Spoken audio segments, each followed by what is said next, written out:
Today we're finally gonna have a look at these new VANCER products, one of them being a crazy good shape, the other definitely being a mouse. In this video, I'll definitely let you know if these are at all worth picking up, so if you've been contemplating on doing so lately, definitely make sure to watch the whole thing. Before we do any of that though, I want to mention that these products were indeed sent out to me by VANCER. However, that does not affect my opinion on these products whatsoever, and I'll be sure to be honest with you guys. Getting into the boring stuff, we have the unboxing experience here. I'm pretty sure they updated their final packaging for the release models on the second batch, but this is what I got. Some paperwork, the mice obviously, a super stiff USB-A to USB-C cable, some okay grips, and some spare skates as well. In terms of the weight, my groove comes in at around 50 grams, and my thrash is the same as well. And when it comes to the QC, I have zero issues over on my groove. Even after weeks of wear and tear, there is nothing to complain about here. No side wobbling, no flexing, no creaking, no nothing. But on my thrash, however, it is a completely different story. This thing started creaking like crazy after a few days.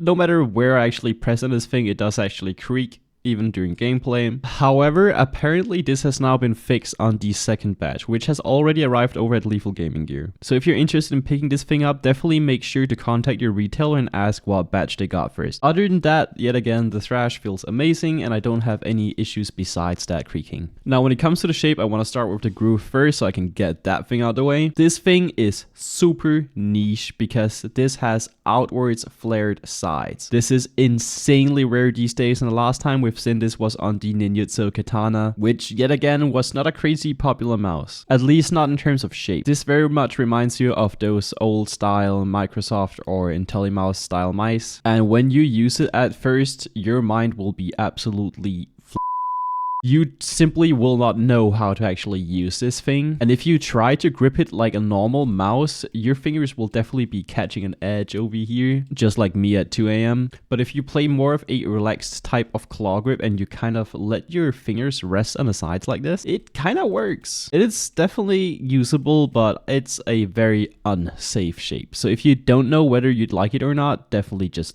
don't even pick it up. But if you're willing to risk it and you know that those old style of tapered sides that go outwards are for you, then definitely pick it up. Other than that, there's not really much to say. It is definitely a medium-sized mouse overall, and it can be used with almost any type of grip, but you really need to adapt to those sides because they are very scary at first. Me personally, never gonna pick it up again. But when it comes to the thrash, however, this feels a bit more familiar because this is way more conventional and also just an amazing shape to use. When I started playing the Voltaic benchmark again and really grinding over on Kovacs, this was one of the only mice that could kind of compete together with the comfort that I felt on my OP1AK after using it for so much. It is pretty difficult to describe this shape, and I would almost call it an elongated Lamsu Maya. When looking from beneath, it definitely looks more flat over here in the Maya, and the thrash has more of this hourglass type shape. And the hump is kind of towards the rear, not fully in the center, but yet again, when I use it in my hands, the rear hump feels very similar to the Maya. It is just so much longer and actually usable. When I did my review about the Maya, I don't fully remember what I said, but I definitely said something to the lines of if this only were 5% bigger or if it were just longer and didn't have these crazy tapered sides, this would be a perfect mouse for me. That is basically what the thrash is. It draws inspiration from several different mice that are very popular out there, just like the CA13, the S2, and even more very popular symmetrical designs, and just forms it all together and just creates a shape that just works. You can use this with a relaxed claw grip with 19x10 hands or even slightly larger. I still have more than enough length here, even though this is not a crazy large mouse, which is definitely huge for me. Of course, you can also easily play an aggressive claw grip with this, even if you have 20x10 hands or even slightly larger, I'd say so, because this mouse is long enough to be able to support that type of grip. For a fingertip grip, however, this is kind of big. I probably wouldn't go for this, mainly because there are so many other shapes out there that are perfect for fingertip grip, and you can also get them in lighter weights than this. And yes, for a monkey palm grip, you could probably use this as well. I have full palm contact here, and it is definitely comfortable and usable. I just wouldn't send like that personally. I can already see all the comments down below telling me to compare it to this mouse and that mouse, and oh, how does it compare to that? Thing is, it is not that similar to any other mice that I have here in my arsenal. In terms of overall comforts, the most similar mouse that I have here right next to me is the Phanteks Helios. This is the new 2 Pro S, and yes, I will be reviewing this very soon. This is very much a Saoi S2 clone, which becomes incredibly apparent when looking at it from beneath, and overall you can definitely feel the inspiration when it comes to the overall slopes and kind of the design language. But then again, the shapes are very different, with the S2 being way more claw focused and that hump towards the rear that flares out like crazy, which is much more forgiving over here on the VANCER Thrash. So other than that, I'll simply compare it to the Sora V2, because else I really don't have anything here to compare it to, because this is just pretty unique and not so similar to any mice out there that I have with me. The Sora V2 is obviously definitely claw focused yet again, and not as center humped as the Thrash, even though it's not fully in the center. When you look at them from beneath, they do look a bit more similar, but the Sora definitely being much shorter. You can definitely see the length here on the VANCER Thrash,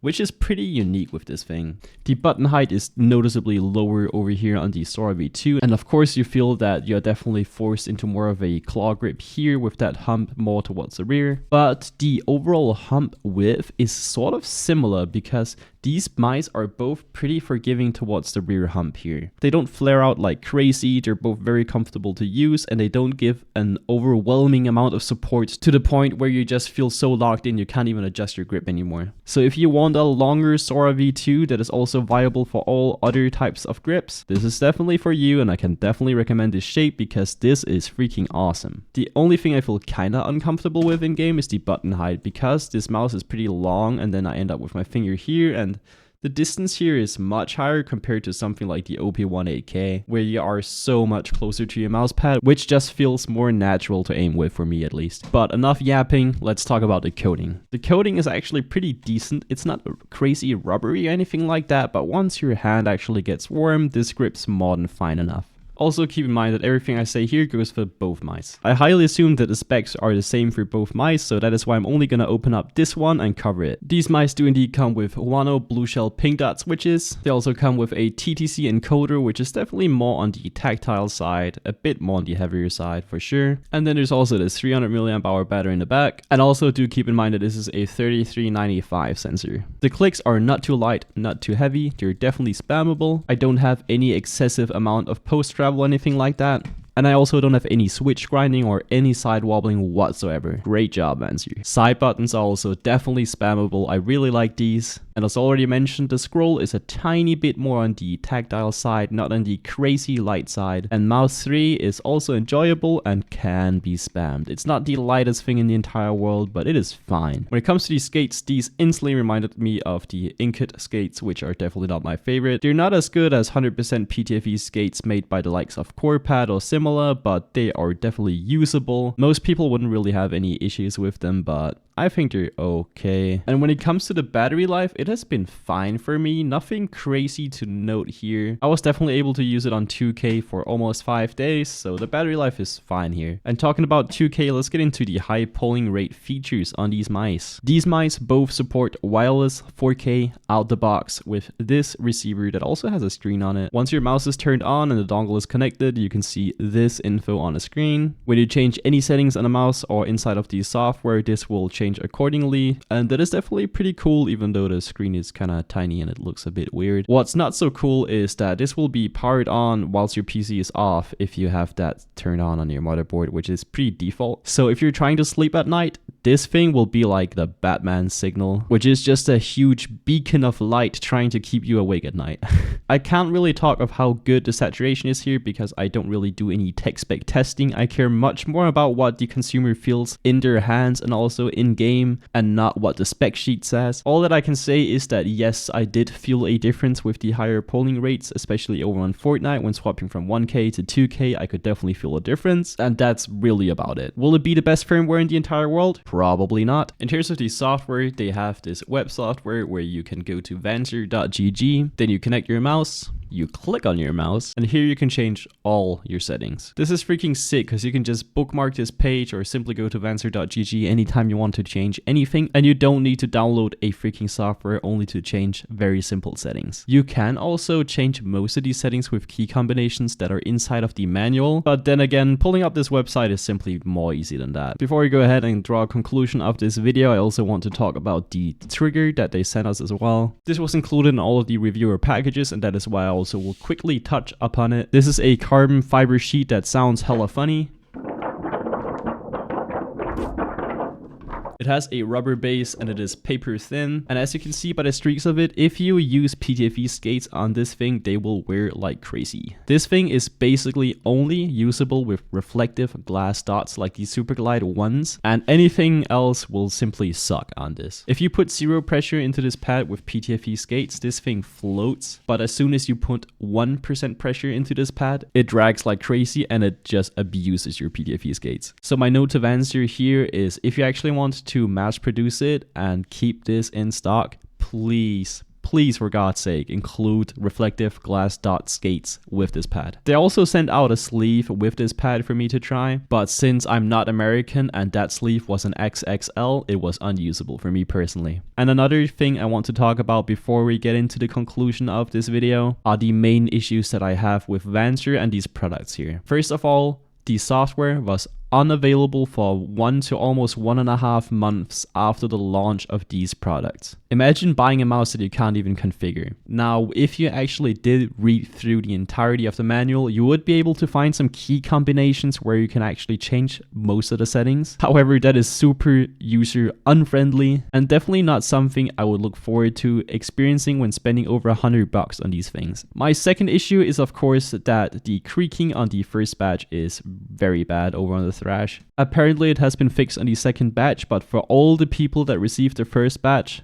sucks to be you. And the third issue that I want to mention here is that this structure of the Thrash is kind of weird, as you saw when I was actually opening it up. The sensor position is down kind of low, and this has been really bad for some people, but for most people it has actually been fine. I just don't really fully understand why this is even a thing. It is so weird to me that this mouse is so creaky and has these issues and this weird sensor position, whilst on the groove everything is just fine. That is very weird to me, and I simply wanted to point this out because this can definitely be an issue for some people. But let's get into the final conclusion. Who are these mice for? If you're a 90s kid who's been fiending for an old school mouse with outwards tapered sides, this is probably the only solid mice for you out there right now. For new school rap listeners like me, this is definitely not it. But the VANCER Thrash is basically almost a perfect shape for everyone. No matter if you play palm grip, a very relaxed claw, an aggressive claw even, anywhere from like 17:9 all the way up to 20:10 or even slightly larger than that, because this mouse is pretty long, can definitely use this thing, and it is a great shape that simply just seems to work with almost any type of grip. If you can find a batch 2 model and you're sure that it will be a batch 2 so you don't get those creaking and flexing issues, this shape is almost a must try.